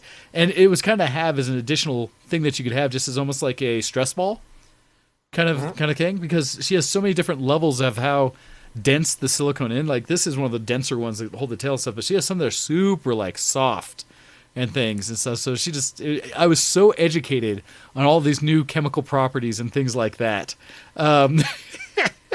But yeah, so I've been doing some more branching out in commissions with 3D printing and such. But it was so fun. Let alone maybe for another show. I need to have her on the show at some point. We'll theme an adult side, but it's one where hearing her as a small business owner go from just being a crafty, creative person to a self-sustained business has been so interesting. When she's come over and we've talked shop about just what I was printing for her and kind of the details of the things she's coming out with, I was impressed. And for the geeks out there, she has lines of things that are very geek oriented, we will say, and things like that. So, yeah, we'll leave it at that for now. But that was a fun thing that I kind of did. Beyond that, back to the gaming side a little bit. Go figure, I have fallen into the trap of buying a new game, which I was going to avoid, but darn it, when I see my other friends playing together and, inviting me to play with them. But I picked up the brand new Call of Duty Modern Warfare. They're, basically throwback to the first Modern Warfare in a way, totally new and so pretty. And it's their first one that supports RTX ray trace graphics and stuff like that, which I do not have nice. a supported card, so I don't know what it looks like. But even in lieu of that, it is a pretty game. And so I've only played it for a few hours thus far, a little bit of the single-player campaign, which is pretty, I'll leave it at that, it's gorgeous. As well as a bit of the multiplayer, because, of course, all my friends can't help themselves, and they're jumping right into the multiplayer, playing together and such. And I'm enjoying it. It was fun because I actually, for me, not that I'm running a slouch computer, because I've got a 1080 video card, and I've got an old 6850 CPU and 32 gigs of RAM. So it's not like I'm running a slouch computer, but I don't have the best of video cards and such. I actually started running the game at 4K on my monitor, and it was working. And the only reason I am not, that I'm running in windowed mode now, is I've realized with FPSs and me sitting as close as I am to this massive 56-inch monitor, that when I play them in full screen, it makes me nauseous. It makes me motion sick. Surprising, yep. And it's something that I could sit back for a little bit, and it's awesome because it's full 4K resolution, everything happening. And then I find myself like, what? And so I go back to windowed mode and make it like a 1080p screen. and that's nice. That works out just fine for me. So I do it in windowed mode in front of me. But it's a nice game, and it's one that if you've got it out there, there's a whole group right now on the VtW Discord, the show, and they would love to play with you because we always have 3, 4, 5, 10 people in there playing at a time right now on Call of Duty. And I know it's not for everybody. Not everyone's into FPSs and such, and a lot of people have gotten scorned in general with the whole Call of Duty series. But I will say that I'm enjoying it. And so, yes. And Mika, I hear you. There's this whole issue with especially FPSs, but multiple types of game giving people motion sickness. And I will tell you, because I know you often watch over the shoulder, because Mika was watching as John was streaming with us some Left 4 Dead 2 the other day as we started my introduction to spooky times. You can go check out that stream too, to go kill zombies. Watching someone else play an FPS will make me nauseous in many cases. Right. And it's partly not being in control, so you're not able to anticipate the motion that you're about to see. So you're just along for the ride. And for me, it's when the field of view is not set just right. Because there's a point where if it's too wide, and if it's too narrow, I'll kind of be like I'm looking through a tunnel. Although normally it's been heard that I'm not sure which direction it goes, but if you adjust your field of view, will often solve a lot of people's nausea problems. It's just something about how they're seeing the warp of the world. And so I feel for you, Mika, because that is something that a lot of people do run into when it comes to observing gaming, and even just why a lot of people don't play FPS as much, is it can get you nauseous. But there are ways to combat it. Anyhow, I've been playing that. I've been enjoying it. I hopefully will have more to tell. I'm still just starting to figure out some cases. I still feel like a noob right now playing, and we already have guys in our group that we've come back to who are quite good, that make me feel like I've been sitting on the sidelines too long. I don't know. We'll see. But so that's what I am playing currently for anyone who wants to jump in. All right, that's what I've got for mine. We've got a little bit of time for any stories and such, so we can jump into a little last bit of technology, news, and more today on the Geekoscope. Ken, I know you got stories for us. What would you like to share with everybody out there? So many stories. Got so many stories. All right, so let's do this one first because it's the one that's kind of funniest. So first of all, let's do the preempt before the more I really want to get onto. As has been talked about on our ShowX Facebook a fair bit in the past week, because there's been some interesting news from this. Fallout 76, the dumbass MMO, now has a premium membership for $12 a month. So in theory, you get pay-to-use private servers, unlimited storage, a survival tent, and more. Now, there's been some news since then, right? Including, for example, the fact that the unlimited storage will break randomly and you'll lose all of your items, which can be a bit of a downside considering you're paying extra and then you just lost all your progress in the game so far. Oh, that'd be good. That'd be pretty hurtful. Also, the private servers aren't private. Anybody can join them. So you jump onto what you think is a private server, and you go to kill something or loot a box or whatever, and you'll find it's already been looted because somebody's already been there. That's some of the stories that people have been talking about. Now, also, a player claims in the past week, one of the players has claimed the Fallout First domain, the URL, to protest Fallout 76's subscription. So Bethesda boldly announced that their much maligned MMO spin-off Fallout 76 was getting an optional subscription service named Fallout First. To say this went down poorly in the games community is a massive understatement. One particularly salty player even snapped up FalloutFirst.com, as in FIRST.com. And what they did with it wasn't pretty. It's since been taken down, perhaps devoured by a pack of hungry lawyers, but in the few hours that it was alive, it was a wall-to-wall invective ripping into the shortcomings of the subscription. Fortunately for us, nothing on the internet truly dies, so you can still view it in the internet's archives way back machine. I'll give you guys a link to that specifically in the chat there, so you can see what it looked like. Do be warned, there's more than a little bit of foul language there, so do be warned. I believe it was a 4chan thing, so I believe there's a lot of 4chan related stuff in there, so you have been warned. But yeah, people jumped. They had lots of quotes from people saying how bad the game is. They had screen caps of all the bugs that were happening, but they also themed it to look like a Fallout website, which is actually kind of impressive, right? So it looked like it was a Bethesda product. The best trolls. right? Yeah. It was done properly, which is pretty good. So that was some news. I think it's just mad. Does anybody actually still play, or did anybody here actually play Fallout 76? I remember when it first came out. Todd Octail was advocating for how it's quite fun and he was enjoying it, and he was saying that there was a lot of bad press, but it was actually pretty good. Well, I'd love to hear his thoughts now. I enjoyed the beta. The little bit I played of it, I enjoyed the beta. I had no real push to jump into it.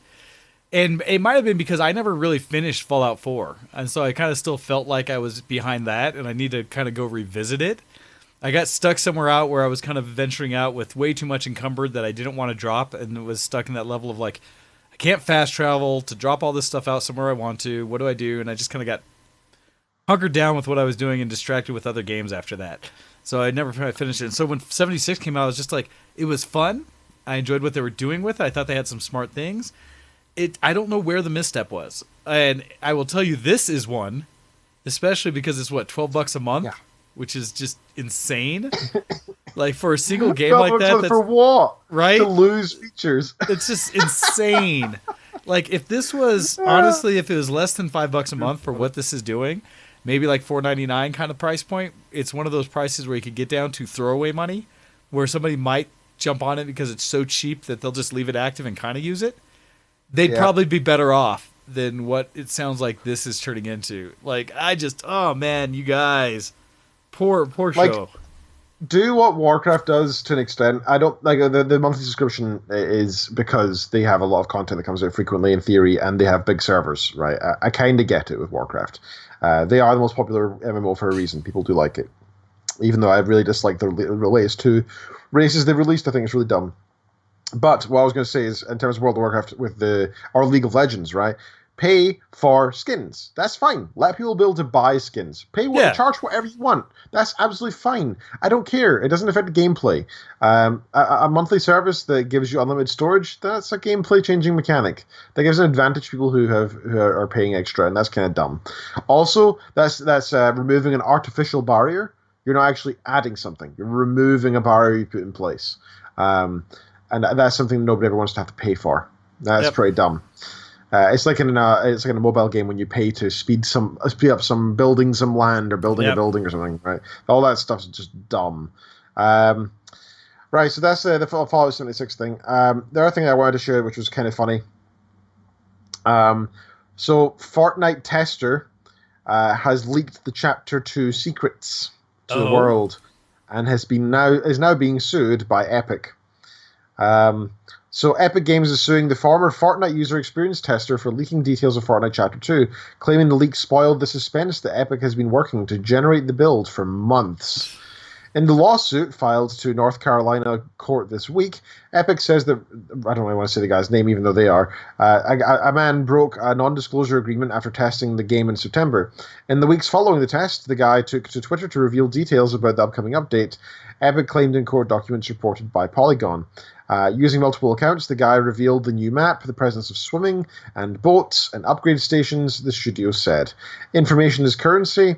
This guy cashed in what he learned as a user experience tester for Epic. He did so at the expense of Epic and those in the Fortnite community who were anxiously awaiting the new season of Fortnite, only to have Epic's planned surprises spoiled by these leaks. And I gotta say, like, right, they're not wrong, right? Like that is literally their property. That information was created and written by them, and that guy signed an agreement saying that he wouldn't tweet about it, right? Like, not only was it douchey for him to share it in the first place, he also pledged, he made an oath that he would not share it. Well, he made a legal agreement that said he would not share information. That's the whole point of an NDA, and I don't know if you recall, it's been some time since you and I have done it, but I used to get into betas all the time, and one of the first things they do is they'd have the whole NDAs that came up when in joining this beta and getting an account now. You cannot stream, you cannot post videos, you cannot do this, you cannot do that. And you agreed, right? I did it so I could be aware of things ahead of time for all of you to help kind of inform what was coming, but waited until those NDAs were clear. And that way I could then talk about the things I'd learned and experienced. So he knew what he was getting into, and I think they have every legal stance they need to get him for it. I don't know what I was thinking. I really don't. I mean, like, I don't. There's nothing to be benefited from, and whether you think some people might prefer spoilers or not, it's not your place to decide. right? Well, I think you've signed away your rights. So I think the challenge with that really is that, and maybe the motivation, this is total speculation, is that in streaming and releasing and tweeting that content themselves, trying to become an insider of knowledge to get more followers, to be able to say, look what I know. But I say that because there are people who make a living off that. There's the people who are connected with unnamed source. Well, not even just tabloids.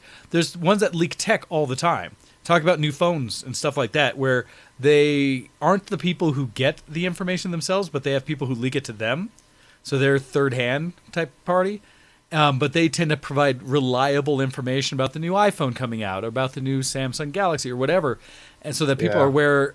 In a lot of cases, it's the idea, in Fortnite it doesn't make the same sense, but in technology, do I hold off for that next phone before upgrading? Is it enough of an update that I can wait? Because I've been in that situation where like a phone had died and I had to revert to an old phone and it was struggling. Like I am in the market for new tech and I want to know, do I just buy the one today or do I wait for the next one because it has enough features that actually excite me that it's worth the struggle of another 2-3 months, right? Or do I just say screw it? I get what that can be a benefit to you as a consumer, but it's not really about that though. It's about the fact that the company owns that, right? Well, they do, but again, the people who are leaking that information aren't the people involved with the NDAs. Where this individual made a poor decision, and I agree, will suffer the consequences of it. Because, hey, everybody, if you didn't know, there's consequences to action, especially when you sign agreements that show what your legal limitations are, and you break them. Then you suffer. So I would say that was a poor decision on their part. I will also say that, Ken, as it looks like you may be trying to defend yourself about your open comment of the 2 new races that you think are stupid. Oh, right. But in specifics, I'm pretty sure, what are they, the Fenix or something like that? Or they somehow look like... Mechanome there's the Mechanomes, which we agree Mechanomes are dumb. But there's foxes. And do you not know the sensibility of our audience, Ken? That you would hate on the alternative characters that you can play of a fox when you earn enough race, But don't you guys remember, you like the show because you get to hate me. That's the whole point of this show. You could be like, oh my god, that Ken, he doesn't like furry, furry creatures. So they're not saying that they hate the show, and they're not following us. But they're not supporting you. Yeah, exactly. You're no longer welcome, is what they're saying.